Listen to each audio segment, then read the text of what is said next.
Senta aí, relaxa, relaxa. Pô, Alex, sabe o que é, cara? Que você é da minha geração, cara. Pô, tem uns caras que jogaram comigo e jogaram com você. Ele, não, sério, foi sério. Ele, não, mas relaxa aí, relaxa aí. E eu aqui, assim. Normal, mano. Nossa, Saúde. tem uns caras que não dá. Mas, bora, Vini. Meteu o pau em todo mundo, ó. Mentira.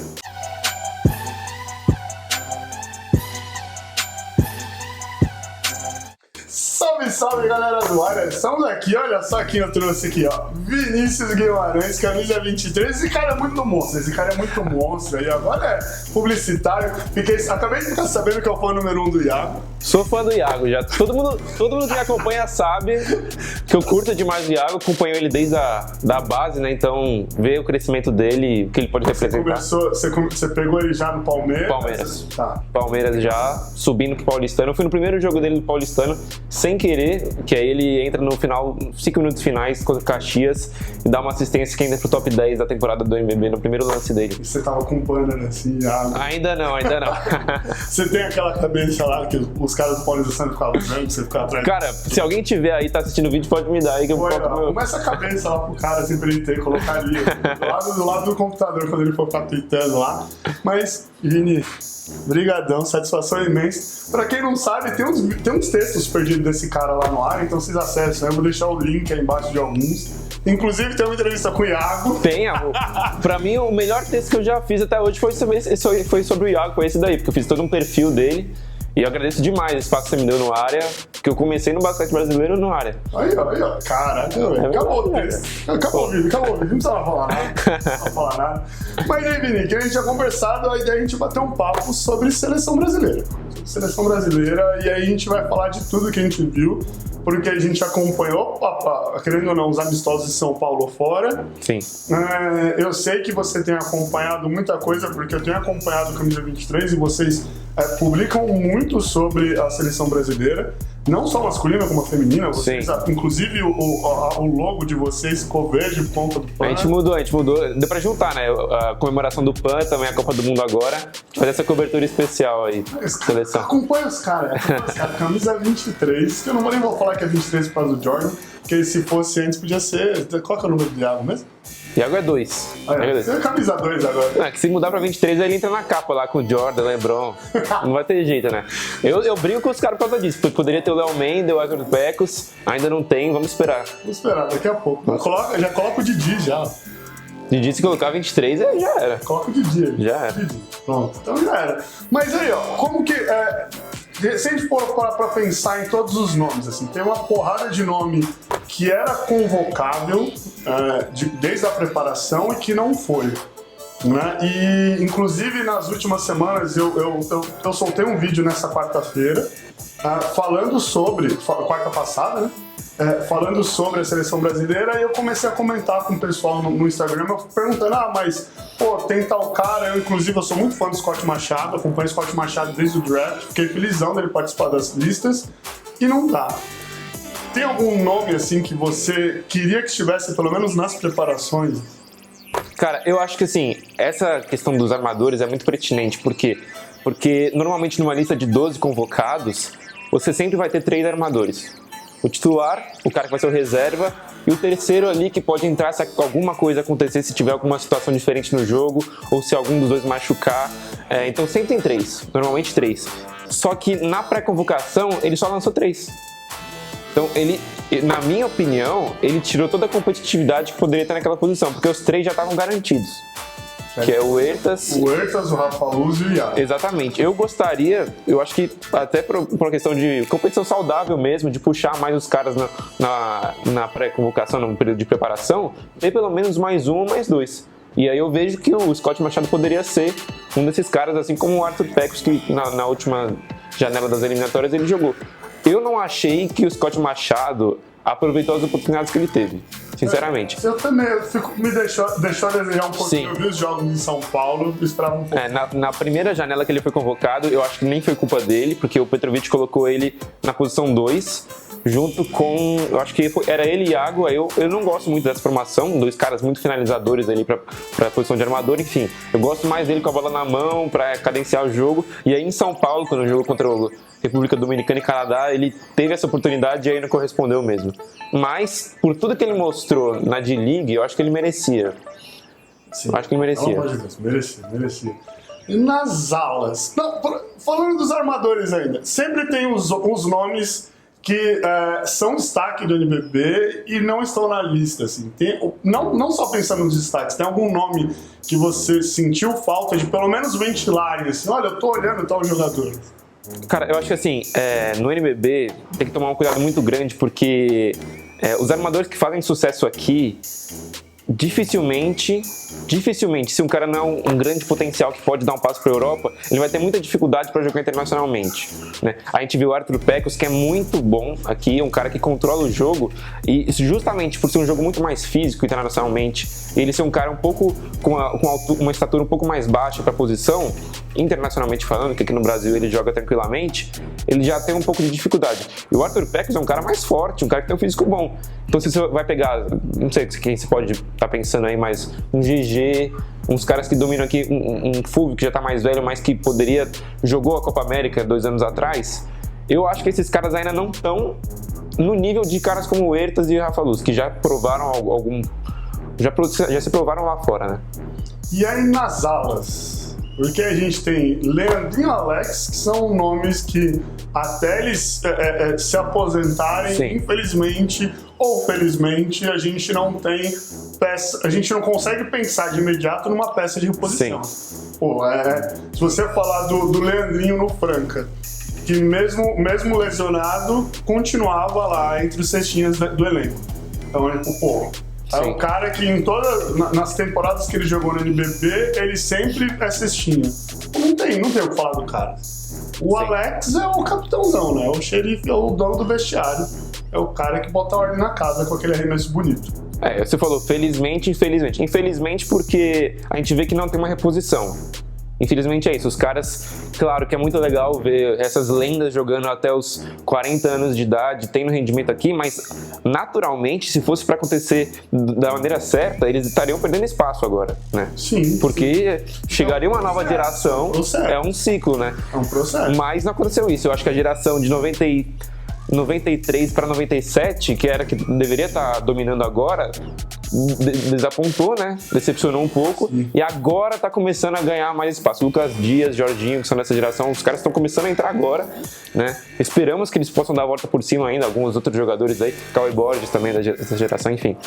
E aí é legal, porque a gente já falou de dois, ainda tem o Marquinhos, que o Marquinhos é o tiozinho. Sim, e o Marquinhos teve a polêmica nessas eliminatórias com o Petrovic, que o Petrovic não convocava ele, MVP do NBB, que não foi convocado, e aí teve toda uma pressão da mídia. No Camisa 23 mesmo a gente criticou, porque era um negócio que ninguém entendia. A gente, o Área, eu era o único jornalista de basquetebol, né? O Área era o único veículo de basquetebol que esteve na coletiva de imprensa no Corinthians.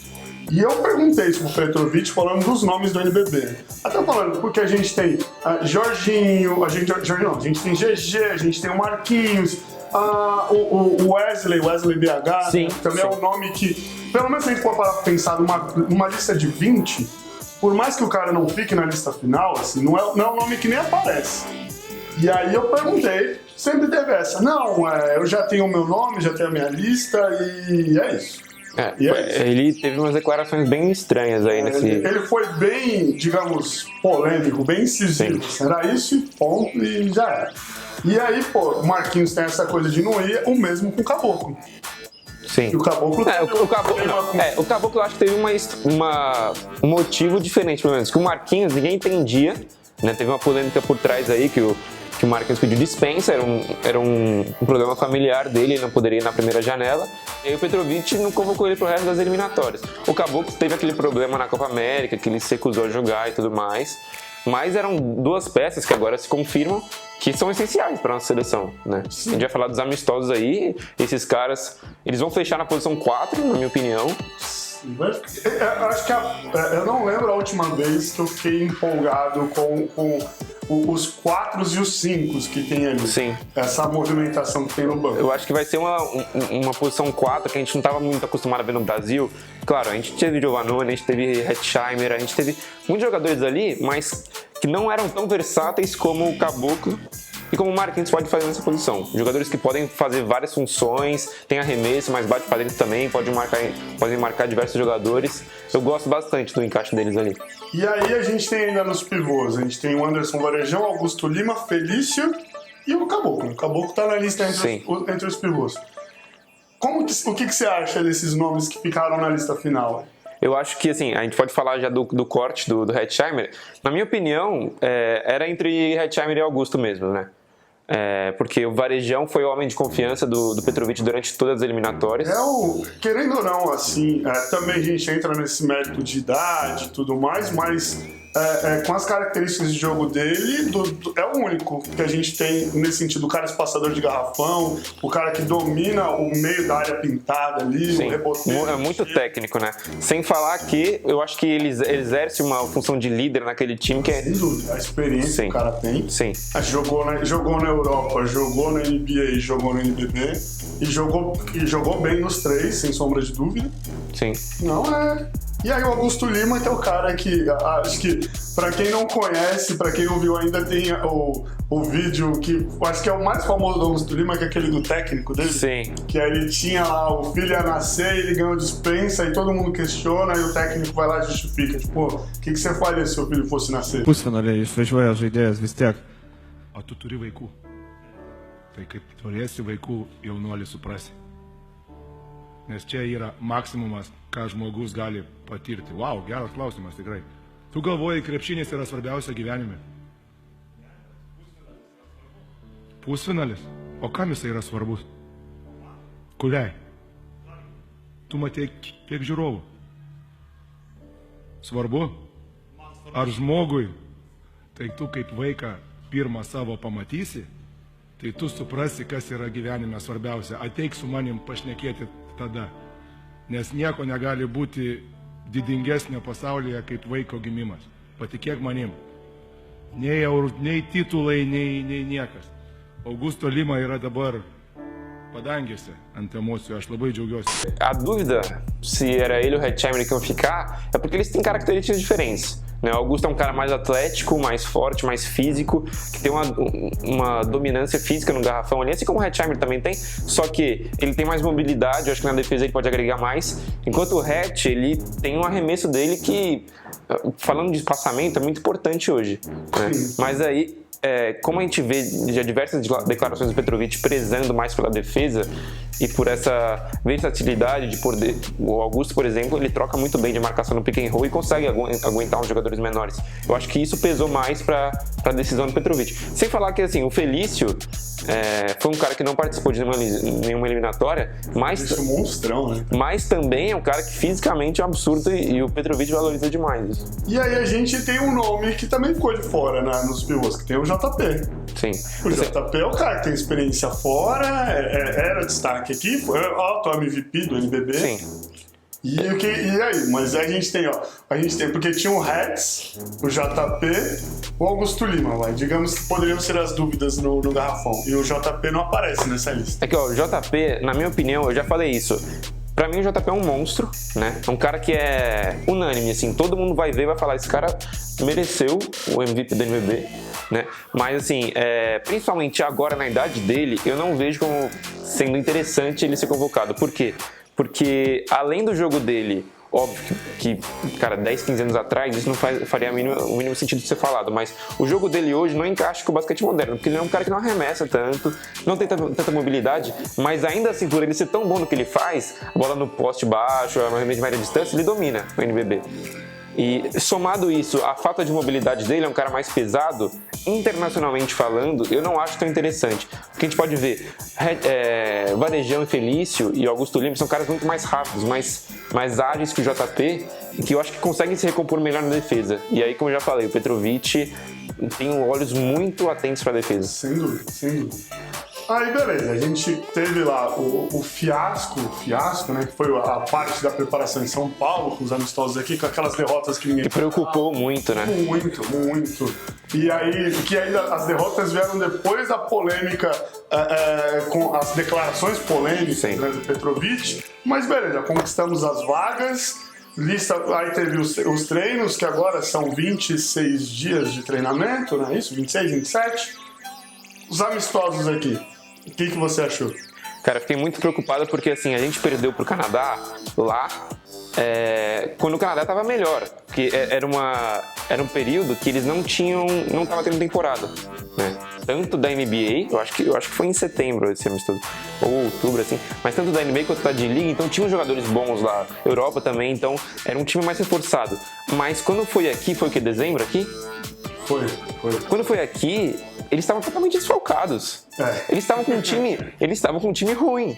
Tanto que tem uma declaração do Petrovic que ele fala isso. Ele fala, perder a gente no meio da preparação, no começo de um trabalho, perder pros caras lá, ok. Sim. É esperado. Perder pros caras aqui que não podia acontecer. Aqui com força praticamente total do Brasil. E que, assim, jogaram com jogadores... Claro, o Canadá tinha jogadores internacionalmente interessantes, caras que jogam na Europa e tudo mais, mas que não estava longe de ser a força total.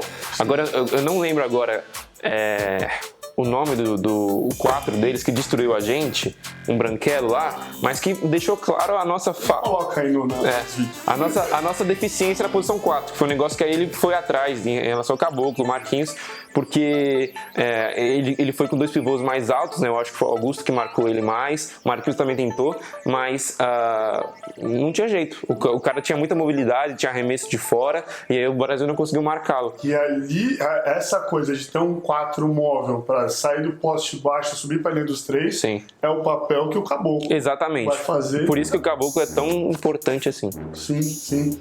E dos amistosos aqui antes de irem para a China, assim, teve alguma coisa que você viu que você falou, nossa, não, que uau! Eu acho que assim, a ponte aérea do Alex foi um negócio absurdo porque, assim, ele tá voltando de lesão, querendo ou não, né? Ele voltou no meio da temporada do NBB, não voltou tão bem no Bauru. Sim. Foi pro Minas, esse time do Minas tá um hype absurdo, tá todo mundo falando. E eu sempre falei assim com as pessoas que eu converso mais sobre NBB, falei, calma, porque assim, o Alex a gente não sabe como vai voltar e tudo mais. Mas a primeira impressão que me passou desses amistosos é que ele tá 100%. É um negócio muito bom pra todo o torcedor brasileiro, né? Sim. E aí agora a gente teve França, não, a gente teve o torneio da França, né? A gente teve França e... Argentina e Montenegro. Aí beleza, no jogo da Argentina foi o corte do Reds. Sim. E aí teve o jogo da França que foi... eu acho que... Ele perdeu o controle. Perdeu o controle, mas eu acho que era esperado, né? Eu não esperava um partido tão equilibrado como foi no primeiro tempo. Sim. Eu acho que é um ponto positivo até. Sem dúvida. Mas será que não preocupa, assim? Ou melhor, até que ponto não preocupa? Porque a gente tem o controle de uma partida já por 2 semanas antes da Copa do Mundo. Será que tem muito ajuste fino para ter que fazer ainda no elenco? Porque depois disso, né, depois do torneio de Lyon, pelo menos pelas notas da CBB, eles treinaram muito defesas. Tem até um texto da CBB que fala, que até o que eu falo no vídeo, e eu vou até já justificar aqui o meu erro aqui. Eu peguei, eu falei, não, deixa eu confirmar todas as informações. Sabe quando você dá aquela leitura dinâmica? Você tá lá. Brasil treina na arena em Guangzhou, a arena sede do grupo C. E, beleza. Aí o Brasil no grupo C? Né? Mas aí eu peguei, eu falo isso no vídeo. O Brasil tá no grupo C, e aí sabe, quando você ainda fala assim, sem certeza. Eu até comentei com um cara que conversou comigo no Instagram. Eu falei, eu já ia começar a ler aqui sobre o critério de disputa, porque eu tava com essa dúvida, assim, porque o Brasil enfrenta a Grécia. A Grécia não tá no grupo C. Não, E aí o Brasil tá no grupo C, então eu fiz uma bananada lá e tá aí, já tá minha justificativa aqui, mil desculpas. Mas aí o Brasil treinou com muito defesa. Isso eu achei até interessante, porque pelo que a CBB publicou, o Petrovic ele tava de fora fazendo os ajustes finos e eles dividiram, tipo, metade do elenco para um lado, metade pro outro. Ficou César de um lado, Bruno do outro. César Guidetti, Bruno Saviani, e eles que estavam ali organizando os sistemas defensivos, e meio que o Petrovic estava, a gente precisa melhorar, e juntava, conversava, eles iam. Então ficou um treino que é a característica do Petrovic, né? Uma característica mais defensiva, então foi um treino onde ele tentou corrigir muita coisa. Sim, eu acho que assim, eu espero uma diferença muito grande para os amistosos. Os amistosos já me surpreenderam bastante, porque uma das minhas críticas ao Petrovic foi que no ataque, na defesa dá para elogiar, mas no ataque a gente não tinha um padrão ofensivo nas eliminatórias. Era mais assim, alguma movimentaçãozinha e um pick and roll, muitas jogadas individuais, principalmente da parte do Leandrinho, Marquinhos. Acabou dando certo em alguns momentos, mas não é o ideal para uma Copa do Mundo. A gente viu depois desse período de preparação uma seleção muito mais padronizada, sabendo dos seus movimentos variados, que eu gostei bastante, modernos, criando arremesso pro Benite, criando situações lá embaixo pro Varejão, pro Felício, enfim, gostei bastante. O que eu acho que vai mudar é que assim, ele rodou muito o time. Muito time. Teve partidas que ele entrou com um time no primeiro quarto e no segundo quarto ele mudou completamente o quinteto. Isso não vai acontecer numa Copa do Mundo. Então eu acho que nesses amistosos, por mais que ele tenha ido com já querendo ganhar e provar mesmo o valor dessa seleção, ainda assim não era força total. Ele precisava ver o que dava certo, quais jogadores encaixam com quais. Então eu imagino uma seleção mais forte em relação à rotação na Copa do Mundo, bem mais forte. E aí, hoje, né, no dia da gravação desse vídeo, é o dia do primeiro amistoso contra a China, que é o que a gente estava conversando, né? Teve aquele problema de link e tudo mais, a gente não conseguiu assistir. Mas aí teve, eu tava vendo um textinho da CBB, que aí foram 65 pontos que vieram de Leandrinho, Marquinhos, Benite e eu acho que o Alex. O Caio do Camisa 23, né, o Caio Gaspareto, comentou comigo e é uma verdade absoluta.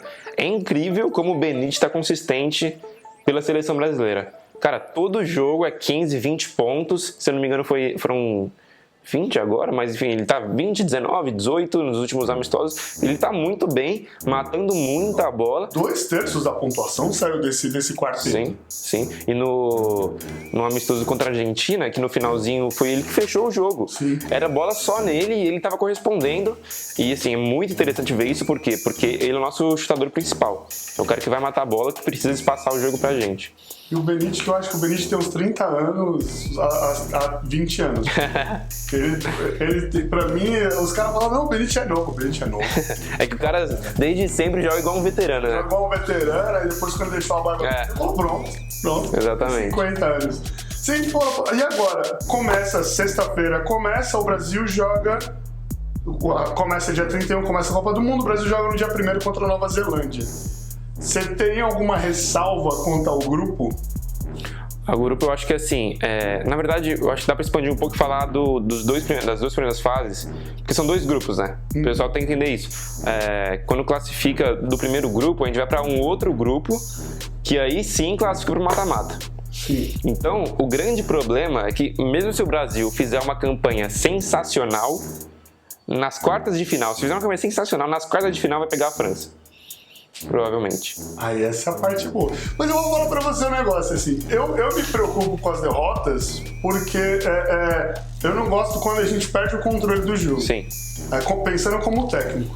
Mas aí eu vou falar pra você que na era Rubem Manhano, a gente não tinha essa coisa de perder o controle e a gente ia muito bem nos amistosos, mas, né? Sim. Não, então, o que eu falo disso é que é meio desestimulante, porque normalmente quando você vai bem na fase de grupo, você pega um time mais fraquinho, né? Assim, a França é top 3, top 4 do campeonato todo. Mas enfim, a gente teria que classificar, óbvio, pelo menos ganhando dos outros dois times além da Grécia, né? Então, Nova Zelândia e Montenegro. Nova Zelândia, como é o primeiro jogo, é obrigatório ganhar, porque se perde da Nova Zelândia, vai jogar contra a Grécia tendo que ganhar. Porque vai ser muito difícil classificar com 2 derrotas logo de cara, né? Montenegro do outro lado, sendo o último jogo. E aí, então, ganha dos dois times. Aí vai pro segundo grupo, que é o dos Estados Unidos. Entendeu? Esse é o problema. Não, sim. Então, vai ser assim, o Brasil vai pro outro grupo. Vamos supor, a situação mais provável é Grécia e Brasil indo pro outro grupo, junto com Estados Unidos e Turquia. Estados Unidos com 3 vitórias, Grécia com 3 vitórias e a Turquia com 2 vitórias e 1 derrota. Pera aí, antes de você continuar aí, porque eu ia fazer essa pergunta e você já acabou de... Pode falar. Assim. Brasil e Grécia. Eu acho que não dá Brasil, não. É o quê? Cara, Grécia é muito favorito. Não. É muito favorito, né? Mas... Eu acho que tem... assim, né? Não é impossível. Não é impossível. O problema é como parar um Antetokounmpo. Então, o problema é que não existe resposta pra isso. É verdade. Não existe. O Petrovic vai marcar a zona. Ele já falou isso. Vai marcar a zona. Eu acho que vai dar errado. Eu acho que não tem como. Não tem como você marcar a zona por tanto tempo em nível internacional. Tudo bem você marcar por 3 postes para quebrar um pouco o ritmo de jogo do ataque adversário, ok? Mas se você quer parar o Petrovic, você tem que pensar num plano de jogo do jogo total, não é só uma... Né? Se ele estiver falando de marcar a zona o jogo todo, não vai dar certo. É que aí, se a gente for falar de marcar zona, é que eu não consegui. É que pelos amistosos, eu não peguei um jogo onde eu acho que o Brasil jogasse sério pra eu conseguir ler a defesa que o Petrovic quer montar. Não, ele não marcou zona em nenhum jogo. Não, mas aí é porque, se a gente for para marcar zona, ele pode marcar. Por exemplo, eu vejo muito técnico que pensa em basquete moderno marcando, não sei se você lembra o paulistano com o Iago, ele tinha uma 1-3-1 que o cara que não manja de basquete vai falar que merda é essa? Que ele colocava o Iago no meio da linha de 3, então ele colocava o menor cara no meio e o Lucas Dias ficava ou em cima na primeira linha de 1 ou na segunda linha de 1. Sim, pra ocupar mais espaço. Porque era o cara que faria as dobras. E aí, tipo, acaba virando quase que um individual, uma bola sobrando no meio pro Iago puxar o contra-ataque pra fazer o run and gun que você chegou a escrever. E aí eu fico pensando, pô, é uma zona. Sim. Com nenhuma característica de zona a não ser o Iago no meio. E aí eu fico pensando, pô, será que ele vai tentar alguma coisa assim? Ou será que ele vai tentar fazer uma zona como o Celtics montou? Porque o Celtics marcou mais ou menos uma 3-2, com o Howard, o Al Horford no meio, fazendo o bump no Antetokounmpo. Sim. E eu fiquei, sabe, são opções que ele tem que eu ficava tipo, tá, mas quem faria se ele fosse marcar essa 3-2? Quem que seria o nosso Al Horford? Não sei. Esse é o problema, né? Aí beleza, ele vai colocar um varejão pra dar o combate, ou o Felício pra dar o combate no Antetokounmpo. Que o Felício seria o nosso Embiid ali, né? Nosso monstrão pra conseguir segurar o Antetokounmpo. Mas aí não vai ter o cara pra fazer a cobertura do lado oposto, que é o que o Celtics fez, caiu, o Raptors acertou e fez muito bem. Porque o Antetokounmpo não sabia girar pro lado oposto, eu achava que era um absurdo, cara. Nossa, eu me segurava, né? Eu jogava os travesseiros. Falava, cara, como assim? Os caras estão dobrando em você não vira uma bola pro lado oposto? Você tem 2, 3 em você, tem 2 livres. Mas o problema é o seguinte, mesmo se a defesa der certo, você tem que fazer um jogo perfeito do outro lado também. Porque ainda tem o Antetokounmpo também. E também não ter uma transição defensiva perfeita, porque o cara pega a bola no rebote, ele dá 3 passos, ele tá na outra distância. Entendeu? Aí vai ficar aquele vídeo do DeAndre Jordan. Você viu o Rio, que ele bate bola, dá um passo 0, um passo meio da exatamente. Bola, bandeja. Você viu o highlight que saiu dele nesses amistosos aí que teve? Que ele teve o torneio que eles jogaram contra a Sérvia na final. Eu acho que 2 partidas antes, eu não lembro agora qual que foi o time que ele enfrentou, mas que tava pegando a bola, ele saía batendo bola, em questão de 3 segundos ele tava na outra. Eu sou presidente do fã-clube do Antetokounmpo. Então, assim, porque a defesa por zona, mesmo que dê certo, é uma parte só do jogo dele, o 5 contra 5. A principal arma dele é a transição. Sim. Então, Sim. Tem muita coisa pra ver. Eu acho que é muito difícil. E por isso que eu tô contando com a derrota, que é o mais provável, já pra fazer nessa conta. Que aí, o que eu queria falar é o seguinte: aí classifica esses 4 para outro grupo. Nesses 4, 2 classificam para o mata-mata. Então, o problema é, o Brasil teria que ganhar da Turquia. Se perde na primeira fase para a Grécia, teria que ganhar da Turquia e dos Estados Unidos. Se ganha da Grécia, teria que ganhar só da Turquia. Entendeu? Então, desses 3 times, desses 3 times tem que ganhar de 2. Eu não conto com a vitória dos Estados Unidos. Sim. Desculpa. Então, mas que vá do jeito que tá indo, tem o Popovich lá, e o Popovich podia pegar uma seleção eu também não. e que a gente não ganhava, que é o Popovich. É um mito. É um mito! Aí eu acho mais fácil, por mais que seja improvável, Ganhar da Grécia, sim. Também acho. Mas beleza, perdeu pra Grécia, ferrou então. Vai pra uma partida tudo ou nada com os Estados Unidos, ou torcer pra Grécia ganhar nos Estados Unidos e dar Um triplo simpate. Pode ser, né? O triplo simpate seria uma boa. Sim. E aí tem que passar o carro em cima da Turquia. O saldo... E ganhar de uma boa vantagem da Grécia, né? E aí torcer pro Brasil ganhar bem da Grécia, perder de pouco pros Estados Unidos e os Estados Unidos atropelar a Grécia. Se é pra isso eu já aceitei. Caraca. É muita coisa. Não, então, esse formato foi muito cruel pro Brasil. Muito cruel pro Brasil. Porque assim, pra Argentina, se for pegar a chave da Argentina, pô, é uma delícia, velho. Que tem a chave da Argentina. Nigéria, Rússia. Mas classificando pra outra fase, eles não tem nenhuma competição também. Pega, tipo, Venezuela, assim. Agora eu não lembro direito, mas eu vi que eles estão garantidos no mata-mata já. Entendeu? Esse é o problema. Mas, o que eu torço? Eu acho que ver o resultado final, classificou pro mata-mata, saiu nas quartas de final, é muito raso. Eu acho que a gente tem que ver assim, fazer bons jogos contra bons times. Um exemplo de que não devemos desistir tão fácil. Aí, a gente ganhando da Grécia, a gente tem que contar com uma soma de fatores. Não, ganhando da Grécia é ganhar da Turquia e aí classifica. Perder da Grécia é torcer por um triplo simpático louco, que o nosso saldo seja maior do que o da Grécia, porque provavelmente os Estados Unidos vai ganhar de todo mundo. Sim. Aí beleza. Mas a gente tá falando dos bons jogos.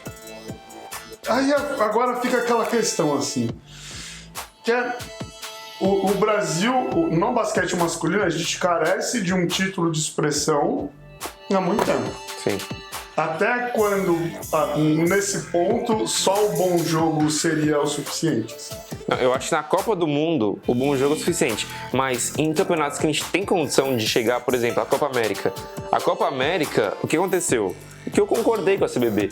Eles prezaram por não garantir uma disputa certa de título, mas tentar desenvolver os jovens e visando uma reformulação, né, uma renovação da seleção brasileira. Então mandaram 3 veteranos só, que foi o Fúvio, o JP e mais um agora que eu não lembro. E aí o resto foi só jovem, foi Lucas Dias, Jorginho, Davi a gente foi... E não classificou pro PAN, que aí foi uma decepção total. Né? Porque não disputar o título, tudo bem, mas deveria ter classificado pro PAN tranquilamente. Perdeu pro México. Onde aparece o problema. Porque a gente não classifica pro PAN, querendo ou não, o PAN é uma parte do processo. Sim. Podia servir de avaliação. Sim, a Argentina usou o PAN para preparar para a Copa do Mundo. São nesses torneios que eu acho que o título, aí sim, aí tem como avaliar pelo resultado. Que você tá num torneio com equipes que têm um potencial parecido com o seu, em relação a investimento no basquete, em relação à população e tudo mais. A população até o Brasil é disparado o que deveria, né, ter mais material humano, enfim. Mas que potencial parecido com o seu, um jogo mais parecido, né, os jogadores menos atléticos, enfim. Então aí sim dá pra ver pelo resultado. Mas eu acho que Copa do Mundo tem que ver, por exemplo, aí o Brasil ganha da Grécia, você tem que avaliar o jogo da Turquia. Se o Brasil, precisando ganhar da Turquia, perde muito, aí é uma decepção. Entendi. Ou se o Brasil precisando ganhar da Grécia, perde muito, sai perdendo já no primeiro quarto e, cara, não consegue fazer nenhuma reação, é um jogo apático e, sei lá, ou sei lá, perde pra Montenegro ou Nova Zelândia. Aí sim então, dá pra... basicamente cada caso é um caso, porque cada jogo é um jogo. Assim, contra os Estados Unidos, a gente, infelizmente, pro torcedor, não pro jogador, que o jogador tem que entrar pensando que vai ganhar o jogo, mas a gente entende que é quase impossível. Sim. Então a gente tem que ver o melhor de tudo ali. Contra a Grécia, o Brasil eu acho que conseguir tentar da melhor forma para o Antetokounmpo. Tem que ser separado. Por exemplo, Nova Zelândia tem que ser uma vitória obrigatória. Se perde, já é a decepção. Eu acho que tem que avaliar separadamente. Montenegro é a mesma coisa. Grécia, tentar jogar, tentar disputar até o final, pelo menos. Eu acho que essa é a minha expectativa. Né? Se perder no final, pelo menos assim, se chegar pro segundo tempo, perdendo de 7, 8 e aí a Grécia acaba abrindo no final, ok. Né? Mas uma coisa é isso, outra coisa é abrir em 20 no primeiro tempo. Né? Sim. Entendeu? Claro que cada caso é um caso e você pode ter uma situação ali que o Petrovic não esperava, mas o que a gente espera é isso. Turquia. se você tem uma oportunidade de classificar para as quartas de final e a classificação só depende do jogo contra a Turquia, não dá para perder de muito e, cara, não fazer um jogo pelo menos equilibrado, né? Porque é a classificação que tá em jogo. É isso que a gente espera, né? Mas, acima de tudo, é ter pelo menos um padrão tático que você vê que as coisas realmente foram preparadas e treinadas, enfim. A organização, para mim, é o mínimo, né? Mínimo para avaliação. Justo. E aí agora, pra gente encerrar aqui, porque você tem o seu rolê, que agora o Vini é rolezeiro, por isso que ele não tá mais no ar. Mentira, tem um médico, Patrick. Não, o tem cara, médico. O cara ele saiu do ar porque ele virou rolezeiro. Se você for pro Fluxo, você vai encontrar o Vini lá.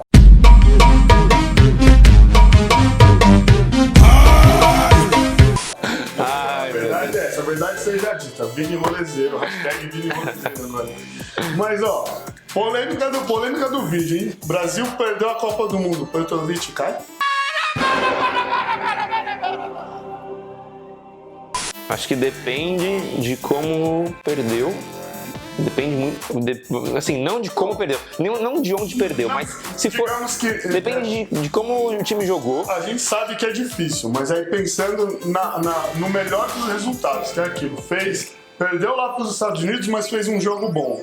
Perdeu ou ganhou lá da Grécia, se ganhou, provavelmente vai ser aquele jogo pau a pau, mas se perdeu, fez aquele jogo bom.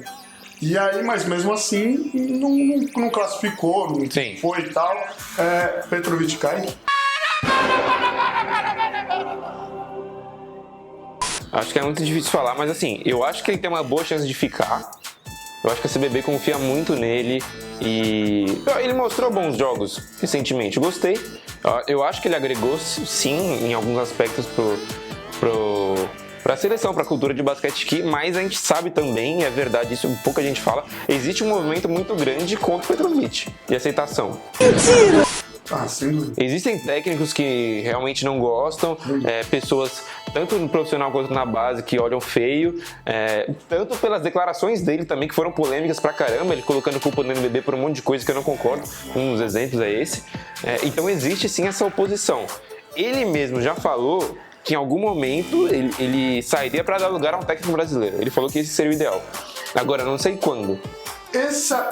Aí você chegou num ponto que eu ia falar agora aqui, pra gente encerrar, que é um negócio que é sensacional, porque foi assim, ó, o Rubem Manhã, ele ficou dois ciclos olímpicos, né, ficou 8 anos, e tinha essa pegada de formar novos técnicos. Sim. Então aí... E ele formou. Os 3 principais técnicos até 2017, até 2018, quando o Neto saiu, eram os 3 assistentes dele. Sim. Gustavinho, Demetrios e Neto. Sim. E até eu falei em alguns momentos no área, Twitter e tudo mais, que a grande mudança de qualidade da seleção brasileira na era Manhã foi quando o Demetrios entrou para a comissão técnica. Porque alguns detalhes e sistema de jogo, pra mim, eram muito característicos do Demetrios. Parecia que ele entrou lá e falou, vamos fazer isso aqui que vai dar certo. E aí dava certo. Mas aí, ó, tem a questão, que eu não vou entrar nos méritos agora, que quando tem um técnico gringo, enquanto o cara não ganhar nada, todo mundo vai meter o pau. Se o cara ganhar, o cara é a solução dos problemas. Ou ao contrário, assim, o cara chegou, como no caso do Rubem Manhã, campeão olímpico, geração de ouro da Argentina e tudo mais. Não, o cara é um monstro. Medalhista olímpico, medalhista mundial, o cara é monstro.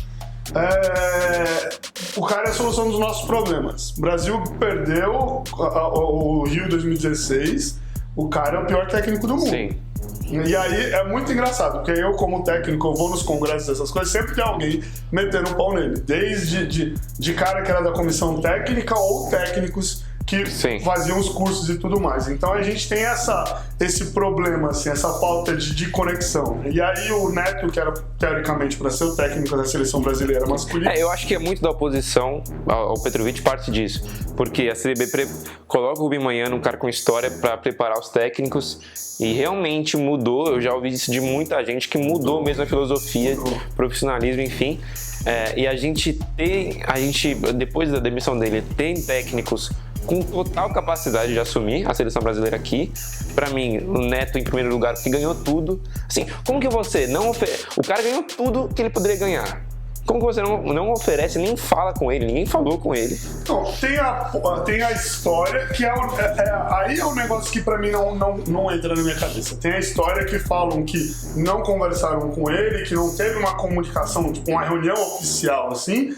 E tem o que falam que, tipo, conversaram, mas... Eu perguntei pra ele, eu perguntei pro Gustavinho. A CBB nunca entrou em nenhum contato com esses dois. Nenhum contato. E o Gui Peixoto deu uma entrevista falando que a justificativa pra eles não falarem com esses técnicos era que eles já estavam empregados. Entendeu? Então, se ele tá empregado, é melhor não tirar ele do emprego dele e pegar outro técnico. E não pegar o melhor técnico, entendeu? Melhor pegar um técnico desempregado do que pegar um técnico empregado que tá bem no seu trabalho. Essa foi a... Então é basicamente assim, você é o CEO da maior empresa do mundo. E aí você tem uma empresa que é potencial a superar aquilo, você vai falar, não vou contratar esse cara. Não, ele tá empregado, não vou fazer uma proposta. É melhor pegar um cara desempregado. Exatamente. Sei lá. Foi isso que ele falou. E eu postei isso no Twitter, não no Camisa, no meu pessoal. E pouca gente viu essa entrevista. Pouca gente viu. Eu acho que foi divulgada na CBB mesmo. Ou foi no UOL, alguma coisa assim. Que ele deu uma justificativa, nada a ver, mas que na verdade a gente sabe que ele não... Tem uma das justificativas, isso foi uma nota da CBB, se eu não me engano eu recebi e publiquei isso, que eles falam que não contrataram o Neto porque a pedida salarial era grande, esse era um ponto. E aí tem essa questão da CBB estar quebrada.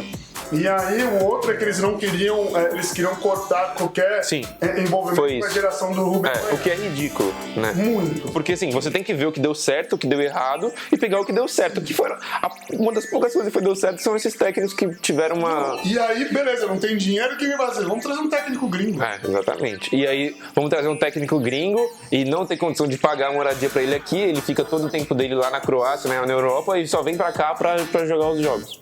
Olha que absurdo. É absurdo. E aí, esse era o que eu achava mais da hora do Rubem Manhães. Assim. Um dia você tá lá, né? Paulistano e Liga Sorocabanas. Sei lá, no NBBX, assim, você olha pra trás, tá o Rubem Manhães sentado vendo o jogo. Sim. Rio Claro e Macaé. Você vai lá, tá o Rubem Manhães. Pô, isso era muito louco, pra gente era muito bom. E aí agora que tem a chance de ter um técnico que moraria aqui, que a pedida salarial seria menor do que a de um gringo, porque o gringo você acaba pagando em dólar, em euros, sei lá o quê. Sim.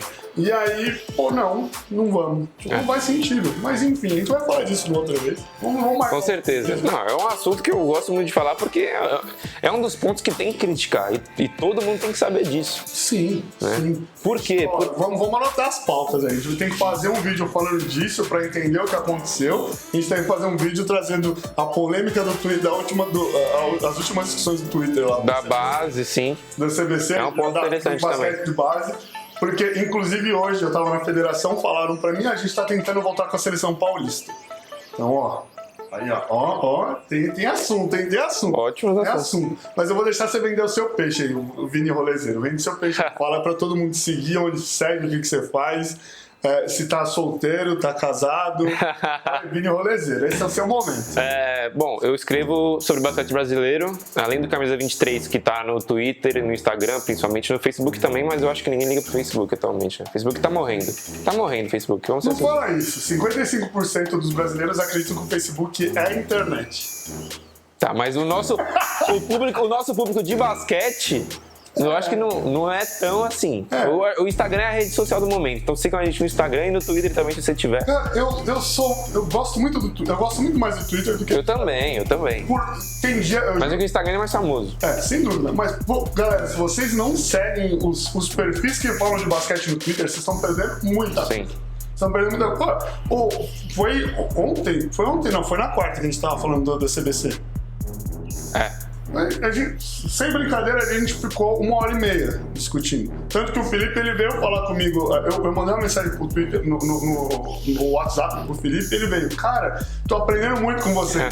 E a gente ficou 1h30 discutindo lá. E tinha só umas 4 ou 5 pessoas. É muito produtivo. É demais, cara. Vocês vão aprender muito sobre basquete. Segue os caras no Twitter. Então a camisa 23, o seu. O meu, no pessoal, Vini Guimarães 32, que aí eu falo mais de basquete brasileiro aprofundado, né? Questões analíticas e tudo mais, de opinião. E é isso. Eu tenho um projeto futuro aí pro ano que vem, sobre o basquete brasileiro também, de blog. Então, me acompanhem aí. O cara não é um publicitário. Ó, tá vendo essa carinha? Olha bem pra essa carinha ali. Olha essa carinha.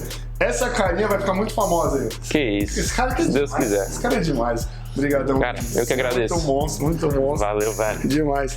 Galera, é isso, ó. Já deixa aí embaixo, se vocês quiserem. Vou falar, Silver, chama alguém aí pra vir no sofá. Eu vou chamar isso aqui de No Sofá com o Silver. Você é louco. Aí, ó, se quiser chamar. Fala, ô Silver, chama alguém aí pra ir a gente trocar uma ideia.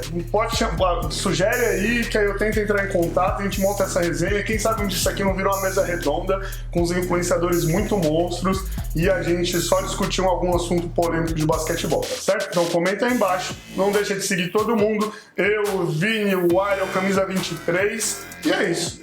Abraço. Valeu. Ah, monstro!